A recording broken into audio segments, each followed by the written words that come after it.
I'm a national security consultant with a company called Understanding the Threat, or UTT. UTT is the only organization in America which trains law enforcement, intelligence professionals, military, and leaders on the threat from the global Islamic movement, the doctrine of jihadi groups, and how to identify, investigate, and dismantle them.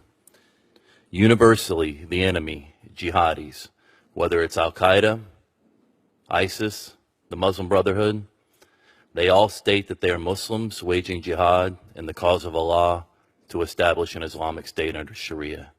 Based on evidence entered into the largest terrorism financing and Hamas trial ever successfully prosecuted in U.S. history, and my own experience conducting undercover research with Hamas doing business as CARE, the Council on American Islamic Relations. The Holy Land Foundation trial was adjudicated in Dallas, Texas in 2008, and identified CARE as a member of the Muslim Brotherhood, or the U.S. Muslim Brotherhood's Palestine Committee, which is Hamas, a designated foreign terrorist organization. The U.S. government identified Hamas as an outgrowth of the Muslim Brotherhood. Documents entered into evidence in the Holy Land Foundation trial also revealed that ISNA, the Islamic Society of North America, is a Muslim Brotherhood organization which financially supports Hamas, again, a designated terrorist organization. At the time it was indicted, the Holy Land Foundation was the largest Islamic charity in the United States and was convicted on 108 counts for funneling over $12 million to a foreign terrorist organization. The Muslim Brotherhood bylaws state, the Islamic nation must be fully prepared to fight the tyrants and the enemies of Allah as a prelude to establishing the Islamic State. Again, the Muslim Brotherhood agenda is no different than that of Al-Qaeda or ISIS.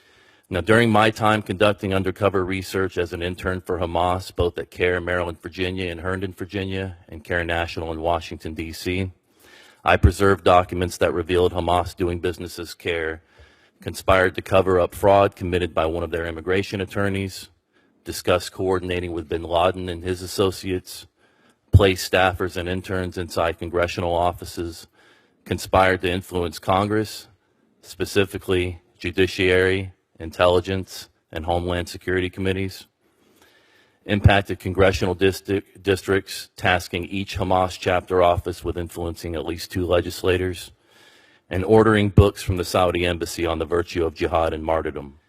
And the current administration and the U.S. national security apparatus continues to use leaders of Muslim Brotherhood groups like ISNA, the Muslim Public Affairs Council, CARE, and others to provide direct input into American foreign policy and domestic counterterrorism strategies.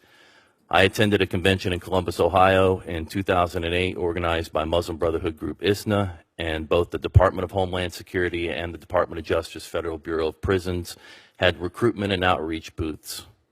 Both Congressman Keith Ellison and Andre Carson spoke at the Muslim Brotherhood event, and I witnessed Imam Siraj Wahaj, who is a vocal advocate for the implementation of Sharia and an unindicted co-conspirator in the 1993 World Trade Center bombing, solicit donations for Hamas at CARE's annual banquet. According to our enemy, the global Islamic movement, made up of many groups including Al-Qaeda, ISIS, the Muslim Brotherhood, Tablighi Jamaat, Boko Haram, Hamas, Hezbollah, and many nation states including Pakistan, Iran, Saudi Arabia, and many others, they all seek to impose Sharia. It is the blueprint from which they create their warfighting strategies. From a U.S. warfighting perspective, that naturally makes Sharia the enemy threat doctrine and adherence to Sharia a direct threat to the Republic. Until American leaders and national security professionals identify the threat and formulate policies and strategies that address adherence to this ideology, we will continue on our current path of defeat and eventually lose this war here at home, as we did in Iraq and Afghanistan.